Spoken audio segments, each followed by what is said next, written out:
들판에서 이렇게 거니는 것처럼 그렇게 느껴질 정도로 아름다운 찬양이었습니다. 제가 이 시간에 마스크를 쓰고 있는 것은 오늘 이제 태어나서 처음으로 교회 나온 아이가 있습니다. 우리 박윤국 한나영 집사 가정의 아기 박은우, 오늘 처음 나왔습니다. 우리 박수해 주시기 바랍니다.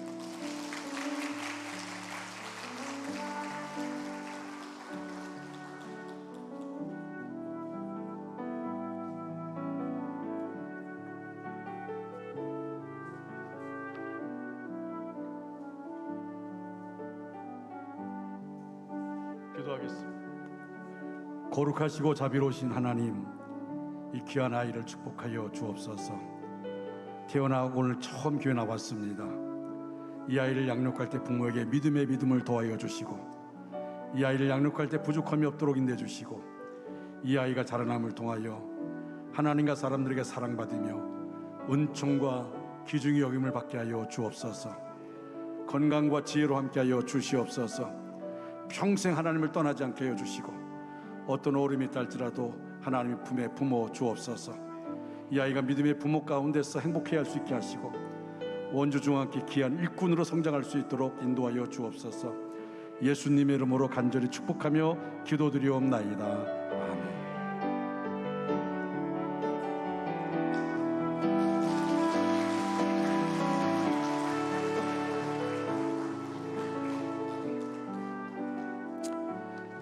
키가 커서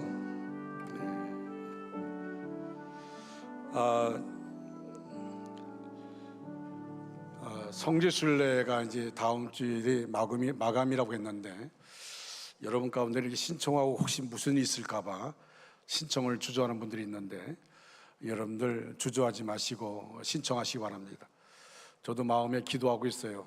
그 전에 건강을 회복해서 갔으면 좋겠다는 마음을 가지고 있습니다. 그러니까 여러분들 많이 참여해 주시고, 성지순례뿐만 아니라 같이 가게 되면 그 안에서 우리가 예수님의 걸어가셨던 그 길을 같이 가면서 우리 같이 은혜의 시간을 갖는 겁니다. 같이 참여해 주시기 바라고요. 그 다음에 아파트 전도 많은 분들이 필요합니다. 이제 골드크로스 아파트가 입주하게 되어지는데, 여러분의 손길을 통해 그들에게 우리가 주님의 사랑을 전할 수 있는 그런 기회를 가져주시기를 바랍니다. 그래서 시간을 정해서 나올 수 있도록 2주 동안입니다. 수, 목, 금 3일 동안 하게 되어집니다. 여러분들 많이 참여해 주시기를 바랍니다. 성경 300도 캠페인 벌써 끝났습니다. 벌써 300독이 아니라 더 많은 분들이 등록을 한 1독 이상을 했다는 말이 있습니다. 놀라운 사실은 11독을 한 분이 있어요. 11독을. 그래서 어떻게 11독을 하셨냐 그랬더니 아프면 할 수 있다고 그렇게 말씀하는 거예요. 아파서 집에 있다 보니까 성경을 읽게 되었다고. 어쨌든 여러분들 많이 수고하셨는데, 그렇다고 이제 성경 읽는 것 이제 끝났구나, 캠페인이 끝났구나 하지 마시고 꼭 성경을 계속해서 성경을 읽어가시기를 바랍니다. 할렐루야. 하나님의 크고 놀라우신 은혜와 사랑과 축복이 여러분 모두에게, 또 영상을 예배드리는 모든 가정에 충만하게 임하기를 주님의 이름으로 축원합니다. 다 같이 따라하시기 바랍니다. 믿음으로 아멘합시다. 믿음으로 아멘합시다. 소망으로 칭찬합시다. 소망으로 칭찬합시다. 사랑으로 인사합시다. 사랑으로 인사합시다. 여러분, 이제 우리 성도의 교제가 필요합니다. 이런 이제 예배 끝나고 주방 이제 식당에서 식사를 하게 되면 2층 카페에서 같이 성도의 교제할 수 있는 그런 시간들 가지시기 바랍니다. 또 이 시간도 인사할까요? 성도님, 우리 교회 보배입니다. 성도님은 우리 교회 보배이십니다. 성도님 때문에 우리 교회는 행복합니다. 성도님 때문에 우리 교회 행복합니다. 할렐루야. 축복하겠습니다. 성도의 모습 속에 보이는, 성도의 모습 속에 보이는 하나님 형상 아름다워라. 하나님 형상 아름다워라. 존귀한 주의 자녀 됐으니 사랑하며 섬기리.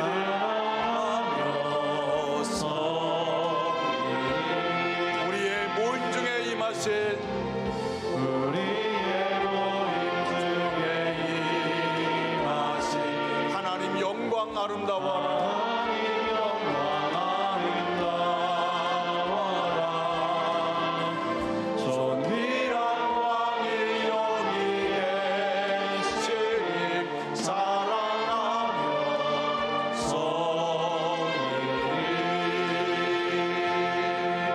할렐루야. 누가복음 15장에는 세 가지 비유가 연속적으로 기록되어 있습니다. 3절부터 7절까지는 99마리의 양을 놓아두고 잃은 양 한 마리를 찾아 나서는 목자의 이야기가 기록되어 있습니다. 8절부터 10절까지는 10개의 드라크마 가운데 잃어버린 하나의 드라크마를 찾고 있는 여인의 이야기가 기록되어 있습니다. 그리고 세 번째, 오늘 본문에 나와 있는 것처럼 집 나간 둘째 아들에 관한 이야기입니다. 일종 탕자의 비유라 그렇게 말하고 있습니다. 종교개혁자 마틴 루터는 누가복음 15장을 복음 중에 복음이라 그렇게 말했습니다. 이 세상에서 교회가 사라진다고 할지라도 이 세 가지, 누가복음 15장의 이 세 가지 비유만 남아 있다면 기독교는 굳건하게 살아 움직일 것이다 그렇게 말했습니다.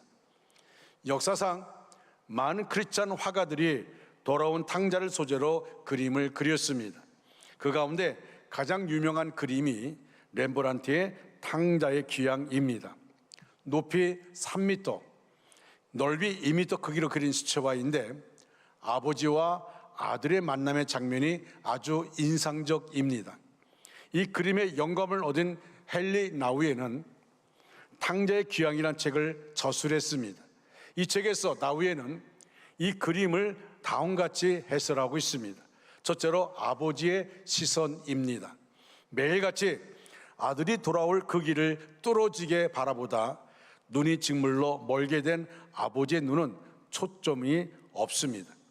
시력을 상실한 노인은 눈이 멀기까지 기다리는 아버지 하나님의 사랑을 말해줍니다. 두 번째로 아버지의 손입니다. 아들을 감싸 안고 있는 아버지의 손은 서로 다릅니다. 왼쪽 손은 힘줄이 두드러진 남자의 손이고 오른손은 매끈한 여자의 손입니다. 아버지의 강함과 어머니의 부드러움을 이 손을 통해 말하고 있습니다. 그 안에 화해와 용서, 치유가 함께 담겨 있습니다. 세 번째는 작은 아들의 모습입니다. 샌들이 벗겨진 왼발은 상처투성이이고 오른발은 망가진 샌들이 겨우 부분적으로 감싸고 있는 그의 삶이 얼마나 가난이 찌들었는지 보여주고 있습니다. 모든 것을 잃은 자의 모습입니다. 제수처럼 삭발한 머리는 스스로 죄인임을 나타냅니다. 그 아들의 모습은 마치 어머니의 뱃속에 머무는 태아의 모습입니다. 이것은 우리가 돌아갈 고향이 하나님 품임을 말하고 있습니다. 오늘 본문의 말씀을 통해서 세 가지로 말씀을 나누고자 합니다. 첫째는 탕자의 가출입니다. 어떤 집에 아들 둘이 있었습니다. 그런데 큰아들은 아버지 말도 잘 듣고 순종을 잘하는 아들이었고 둘째 아들은 반항적이고 놀기 좋아하는 아들이었습니다. 어느 날 둘째 아들이 아버지에게 와서 이렇게 요구합니다. 아버지, 이제 제가 아버지 곁을 떠나야겠습니다. 아버지 돌아가시고 나면 주실 유산을 미리 좀 주세요 라고 말합니다. 이야기의 배경인 당시 유대에 있어서 이와 같은 요구는 아버지 보고 빨리 돌아가시란 말과 동일한 것이었습니다. 아버지는 아들의 이야기를 들으며 가슴이 아프고 괴로웠습니다. 아버지 곁을 떠나려고 하는 이유를 본문 12절에서 볼 수 있습니다. 그 둘째가 아버지에게 말하되 아버지여 재산 중에서 내게 돌아올 분깃을 내게 주소서. 여기서 무엇이 강조되고 있습니까?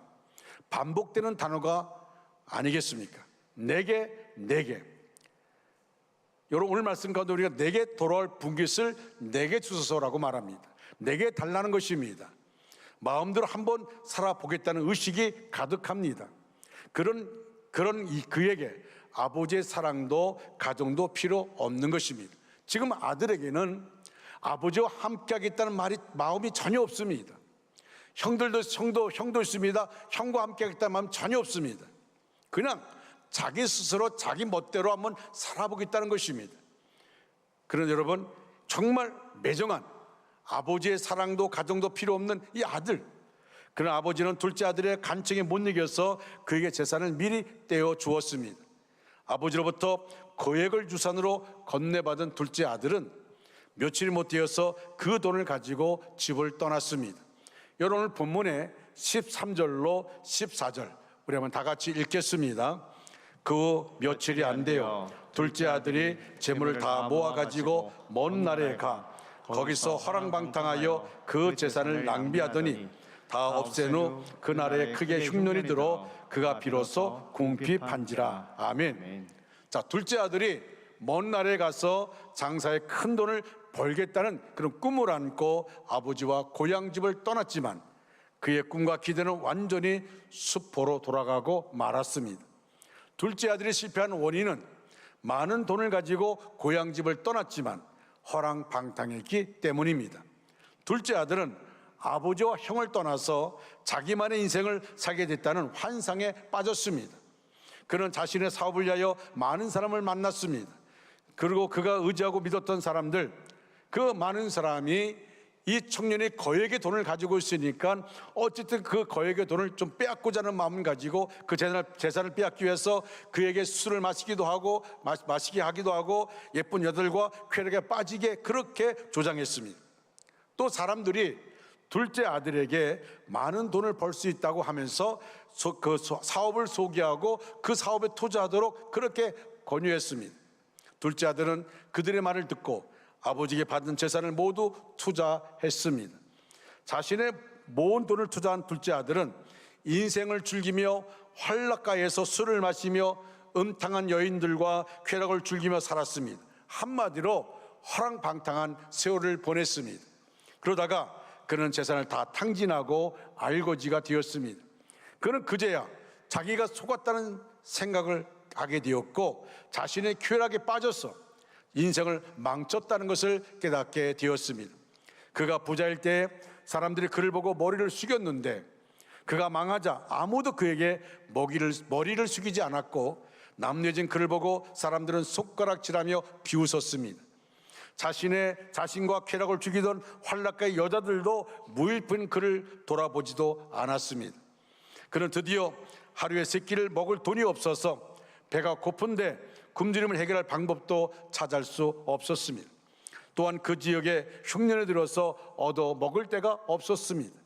여러분, 본문 15절로 17절 말씀을 다 같이 읽겠습니다. 15절로 17절입니다. 가서 그 나라 백성 중 한 사람 붙여 사니 그가 그를 들러보내어 돼지를 치게 하였는데 그가 돼지 먹는 쥐염 열매로 배를 채우고자 하되 주는 자가 없는지라. 이에 스스로 돌이켜 이르되 내 아버지에게는 양식이 풍족한 품꾼이 얼마나 많은가. 나는 여기서 주려 죽는구나. 아멘. 자, 이 말씀은 고향집을 떠난 둘째 아들의 비극을 표현하고 있습니다. 유대인들은 애굽에서의 종살이를 기억하여 그들이 이방인의 종이 되는 것을 대단한 수치로 여겼습니다. 둘째 아들은 이방인의 종이 되어서 들에서 돼지를 치는 노동자가 되었습니다. 모든 재산을 탕진하고 기근으로 굶주린 둘째 아들은 그제야 자기가 떠나온 고향집과 아버지를 생각하게 되었습니다. 둘째 아들은 모든 것을 잃고 육신의 정욕으로 살아온 인생을 되돌아보며 잘못된 선택을 했다는 것을 깨닫고 후회하게 되었습니다. 두 번째로 탕자의 기환입니다. 다행히 오늘 본문의 둘째 아들은 산산이 부서진 상황 속에서 자기 불행의 원인을 올바로 발견했습니다. 그는 돼지 농장을 불평하지 않았습니다. 농장주를 불평하지 않았습니다. 자기 곁에서 떠나간 친구들을 원망하지 않았습니다. 자기를 객지로 가도록 내버려둔 부모에게 원인을 찾지 아니했습니다. 오늘 본문 17절에 보니까 아주 중요한 말씀을 하고 있습니다. 스스로 돌이켰다라고 말합니다. 스스로 돌이켰다. 스스로 돌이켰다는 말은 제정신이 들었다는 말입니다. 제정신이 돌아온 것은 참으로 귀한 일입니다. 내 영혼을 하나님께로 돌이켜보고 모든 문제를 거기서 해결하기를 원했습니다. 여러분, 탕자가 자기가 그렇게 알고자 된 것은 누구 때문이라고 비난하지 않습니다. 누구의 유혹 때문이라고 비난하지 않습니다. 그는 지금 사람을 통해서 자기의 문제를 해결하는 것이 아니라 그 상황 가운데서 하나님 앞에서 자신의 문제를 본 것입니다. 돌이키지 않고 만약 이 아들이 돼지 농장에서 살 길을 찾으려고 했다면 그는 영영 비참하게 살 수밖에 없었을 것입니다. 인간은 하나님이 만들었기에 하나님께로 돌아와야 평안하게 되어 있습니다. 하나님을 찾는 것이 인생 최대의 행복입니다. 하나님의 집에 와서도 만약 회개할 것이 없는 사람은 심각하게 병이 든 사람입니다. 교회 가기 싫은 사람, 그는 참으로 팔자가 센 사람입니다. 왜냐하면 그 인생은 지옥으로 가고 있는 인생이기 때문에 그렇습니다. 여러분, 우리가 정말 힘든 상황이 왜 없겠어요? 여러분, 주일을 기다리는 사람이 있는가 하면 벌써 주일이 왔다고 하면서 주일에 갈등하는 사람이 있습니다. 내가 교회를 갈 것인가 말 것인가 갈등하는 사람이 있습니다. 어떤 사람은 참 코로나19 가운데서 주일을 쉬니까 얼마나 편한지 모르겠다고, 왜 편한 것 내가 이거 갖고 있지 못하러 또 다시 주일날 교회 갈 필요 뭐가 있느냐, 이렇게 많은 사람이 있습니다. 여러분, 이것은 영적인 문제입니다. 지금 영혼의 문제를 다루는 것입니다. 우리가 지금 우리의 사는 삶이 천국 가는 삶이냐 지옥 가는 삶이라는 것이 극명하게 나눠지는 삶입니다. 세상적인 것을 즐기다가 그 세상 것과 함께 영원한 지옥에 들어가는 어리석은 자가 돼서는 안 되는 것입니다. 여러분, 우리는 인생 가운데 많은 결단의 순간이 있지만 그 결단의 순간 가운데 우리에게 중요한 것이 뭐냐면 하나님 앞에서 우리의 문제를 결정해 나가는 것입니다. 아버지를 떠난 둘째 아들은 제정신이 들자마자 아버지 집이 생각났습니다. 이제라도 아버지께로 돌아가야겠다. 아버지 앞에 가서 감히 아버지 아들이라 불리지는 못할 망정 품꾼의 하나라도 받아달라고 해야겠다라고 말합니다. 이 청년에게서 우리가 배울 점이 있다면 이것입니다. 첫째는 주려 죽게 된 자신의 모습을 보는 겁니다. 주려 죽게 된 자신의 모습, 삶 가운데 될 듯 한데 안 되는 상황들, 우리의 삶 가운데서 점점 나를 지치게 만드는 모든 상황들, 여러분, 그 상황 속에 자신의 모습을 보는 겁니다. 그리고 또 한 가지는 아버지의 품을 떠나 있는 동안에 양심을 찌르고 외치는 아버지의 음성을 소멸치 않는 일입니다. 이에 일어나 아버지께로 돌아가니라 말씀하고 있습니다. 주인이 돌아갈 곳은 한 곳밖에 없습니다. 바로 십자가뿐입니다. 기독교는 생각만 하는 것도 후회만 하는 것도 조심만 하는 것도 아닙니다. 그 자리에서 곧 일어나 결단하는 것입니다. 행동하는 것입니다. 여러분, 어떤 분은 억지로 아내 때문에 교회 나오는 분도 있습니다. 어떤 분은 억지로 부모 때문에 교회 나오는 분도 있습니다. 그러나 여러분, 억지로 교회 나왔다 할지라도 그 안에 주님이 역사할 때에 그때 비로소 일어나 자리를 박차고 올바른 믿음의 삶을 살게 될 그날이 오게 되어집니다. 여러분, 그때는 우리가 정말 나로 하여금 교회 가게 했던 그 사람을 향해서 고맙다고 얘기할 것입니다. 제가 상도목도 목회할 때에 폐암 말게 된 사람이 정말 하나님을 거역하고 교회 교자만 해도 싫어하던 그런 사람이 자기 며느리, 큰 며느리를 통해서 그가 예수를 믿게 되었고, 임종 순간에 제가 같이 임종의 자리에 같이 하게 되었는데 그때 그분의 말을 지금도 뚜렷하게 생각납니다. 그저 가족들이 울고 있는데 그때 그 맏며느리를 자기 곁에 오게 만들고 그 며느리의 손을 붙잡고 이렇게 말하는 겁니다. 네가 우리 집에 시집 온 것이 얼마나 고마운지 모르겠다. 내가 너에게 네가 교회 간다고 그렇게 반대하고 그렇게 욕했던 것 내가 사과한다. 미안하다. 그리고 너는 우리 집안의 복동이다. 너 때문에 내가 예수 믿게 되었고 하나님의 자녀가 되었고 죽음을 두려워하지 않게 되었고 천국을 소망하게 되었다. 그렇게 말하면서 그 울고 있는 가족, 아내와 모든 가족들에게 말하는 겁니다. 내가 세상 떠날 때 교회장으로 장례를 치르고 장례 치른 다음에 다 교회 가서 예수 믿으라고. 그래서 그 일을 통하여 그 가족들 10여 명이 다 교회 나와서 예수 믿게 되었습니다. 여러분, 처음에는 교회 교자만 얘기해도 싫어했던 그분이 이제 예수님을 만났습니다. 구원받게 되었고 하나님의 자녀가 되었고, 그러면서 비로소 그가 고백하는 말입니다. 캘리포니아 대학원에 재학 중이던 알코올 중독자가 샌프란시스코에서 열린 빌그란 집회에 참석한 일이 있었습니다. 그는 알코올 중독으로 인하여 가정이 파괴되어 버렸고 2번씩이나 군문교에서 투신 자살을 기도했습니다. 그러나 어떤 이유에서인지 그의 비극적인 시도는 좌절되었고 결국 집회까지 오게 되었습니다. 집회에 참석해서 그가 보여준 첫 반응이 있습니다. 냉소적인 반응입니다. 사람들이 박수를 치고 크게 찬송 부르고 어떤 사람이 일어나 춤을 추는 그 광경을 바라보면서 미친 사람이라고 생각했습니다.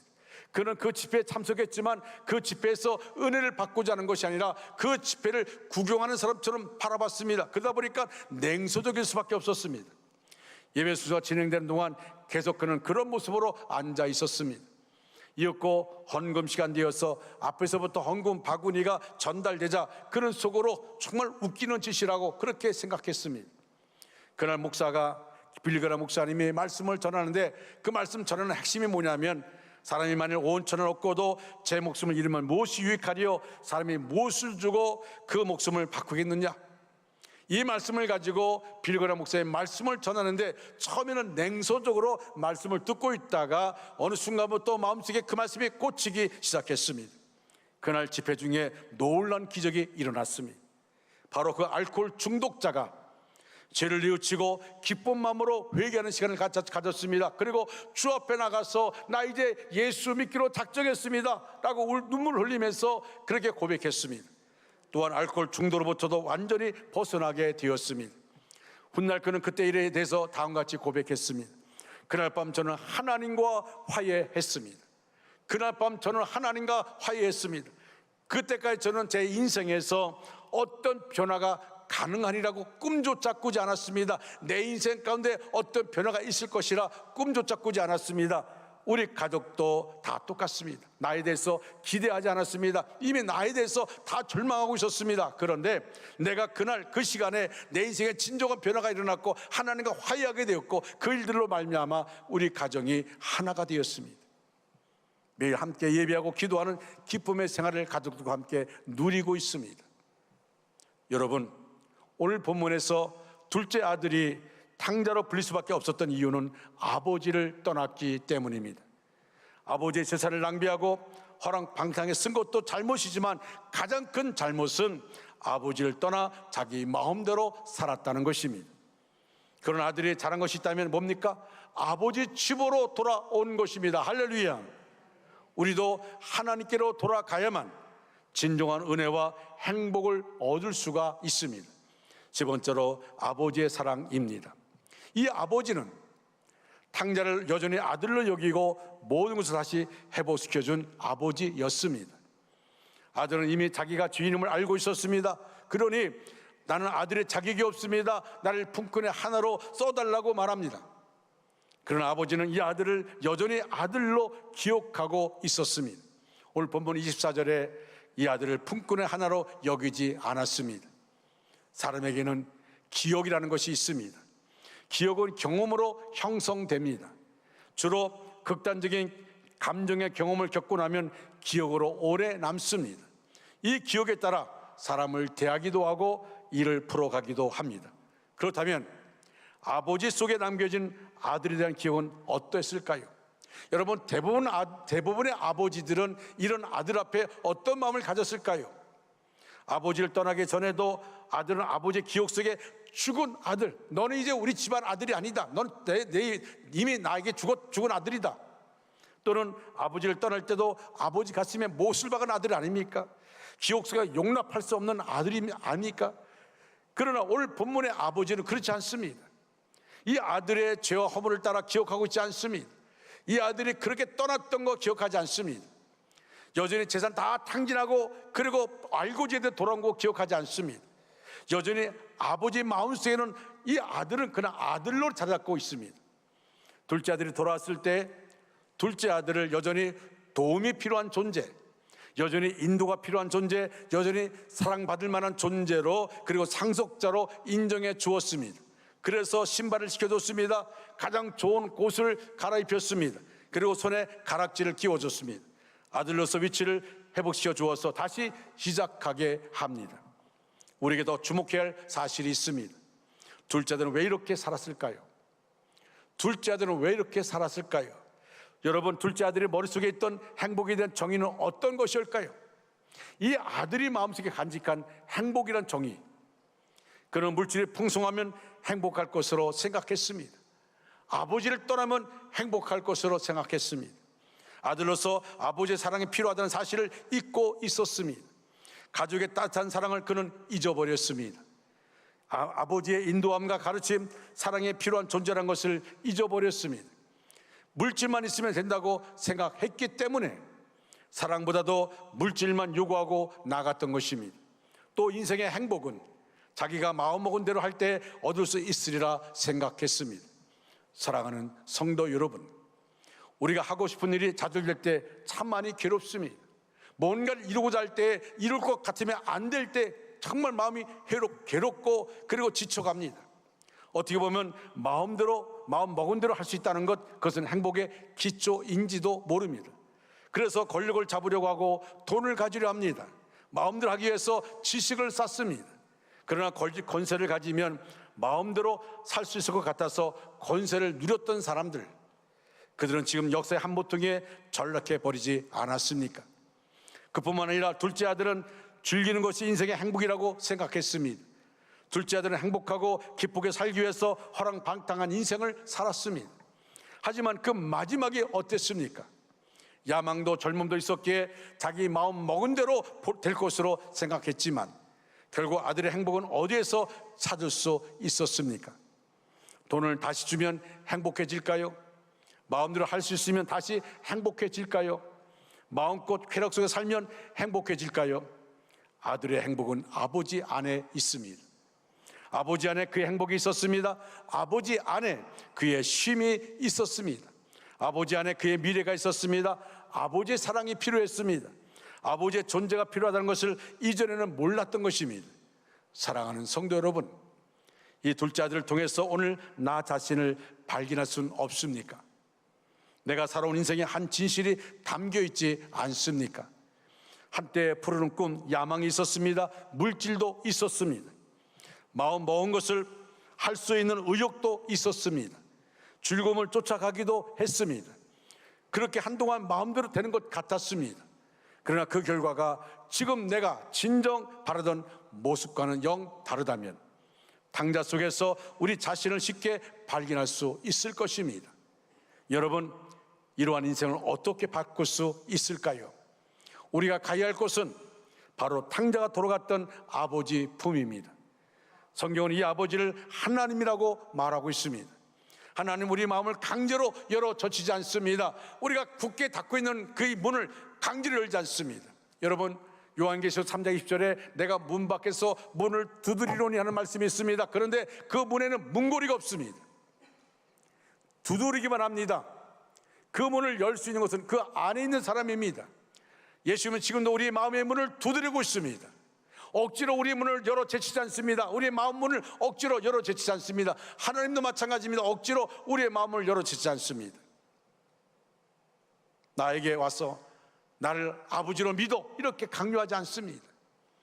하나님 우리가 죄 가운데 있든지 아버지를 무시했든지 아버지를 몰랐든지 간에 끊임없이 우리를 사랑해 주십니다. 오늘 이 사랑과 공급을 받지 않고 살아갈 수 있는 인생 아무도 없습니다. 그리스도인이란 그 공급이 하나님 아버지로부터 온 것이라는 사실을 아는 사람들입니다. 누구에게든지 하나님께서는 일정한 사랑을 공급해 주십니다. 죄 가운데 있다 할지라도 인도해 주신다는 사실입니다. 그 아버지는 강요하지 않습니다. 다만 이 아들의 회복은 자리를 박차고 일어나 내가 아버지 집으로 돌아가리라 결단했을 때 시작되었습니다. 사랑하는 성도 여러분, 인생에는 연습이 없습니다. 분명한 사실은 우리 인생에는 연습이 없다는 것입니다. 우리는 매일매일 우리의 조진 삶은 한 번도 겪지 않은 삶을 우리가 매일매일 살아가고 있는 것입니다. 오늘이 지나가면 다시 돌아오지 않습니다. 지금까지 여러분 마음대로 뜻대로 살아왔는데 변화가 없었다면 인생의 궤도를 수정해야 할 때가 아니겠습니까? 그대로 살아가면 안 된다는 것을 뻔히 알면서도 계속 가는 인생은 얼마나 어리석습니까? 여러분, 지금도 우리가 될 듯 하면서 안 되는 이유가 무엇일까요? 우리가 엄밀히 말하면 내 자신의 삶의 모습, 신앙의 모습을 다시 한번 돌아봐야 되지 않겠습니까? 내가 진심으로 예수를 내 마음속에 구주로 영접하고 하나님께 나의 모든 삶을 맡겼는지, 내가 어떤 상황 가운데 있다 할지라도 그것을 모든 것을 하나님께 맡겼는지, 아직까지 우리가 하나님을 믿는다 말하면서도 하나님께 내 모든 것을 맡겼다고 입술로 고백하지만 정작 보면은 아직도 내 계산적인 것, 내 경험이, 내 생각이 나를 지배하고 그대로 안 되면 또 낙심하고 절망하는 우리 모습은 아니겠습니까? 하나님 아버지께로 돌아가십시오. 주님은 기다리고 계십니다. 하나님 떠난 우리 마음대로 살 때 여기 행복이 있다 저기 행복이 있다고 방황하던 지나간 모습 알고 계십니다. 우리가 지금은 입술로는 하나님을 닮은 것 같은데 여전히 우리 마음은 그렇지 못한 것 하나님은 다 적나라하게 아십니다. 실패와 좌절 속에서 흐리던 눈물을 하나님은 알고 있다고 성경은 말합니다. 품에 안아주신다고 약속하십니다. 쉴 틈 없었던 인생, 정말 기관차처럼 달려왔던 인생, 피곤한 몸 한 군데도 기댈 거 없었던 내 인생을 주님께서 그 품에 안아주신다고 약속하십니다. 젖 먹는 아이가 엄마 젖을 충분히 빤 후에 품에서 느끼는 그 평안함을 주신다고 약속하십니다. 이제 우리가 해야 할 일이 있습니다. 내 자리를 박차고 일어나는 것입니다. 사랑하는 여러분, 이제 말씀을 마무리합니다. 여러분의 지금의 상황은 그대로 살만하십니까? 고난19를 겪어오면서 내 삶 그대로 살만하십니까? 하나님 없는 삶에도 미래가 있어 보입니까? 넉넉한 행복이 있고 평안하십니까? 그렇지 않다면 지금 즉시 일어서시기를 바랍니다. 오늘 이 시간에 하나님 아버지 품으로 돌아오시기를 바랍니다. 하나님께로 돌아오시기 바랍니다.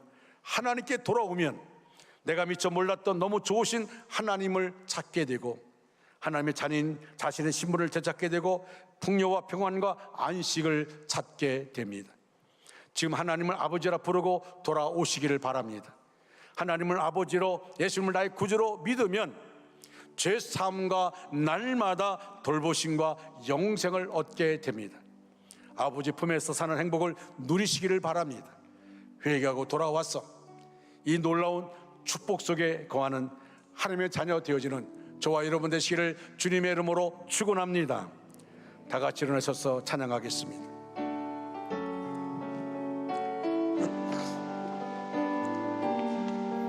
이 찬양은 우리의 고백입니다.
손 들고 오 주님 나 이제 갑니다. 날 받아주소서. 이 손 붙잡아 주시옵소서. 이제는 주님만 위하여 이 몸을 바치리다. 이제는 주님만 위하여 이 몸을 바치리. 오 주님 나 이제 갑니다. 오 주님 나 이제 갑니다. 날 받아주소서.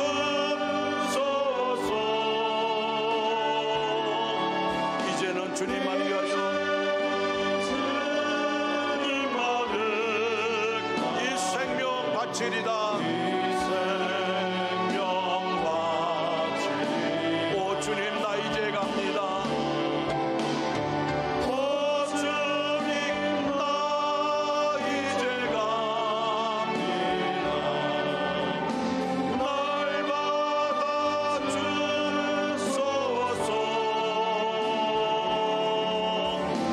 이제 주님만 위하여 죽도록 충성하리.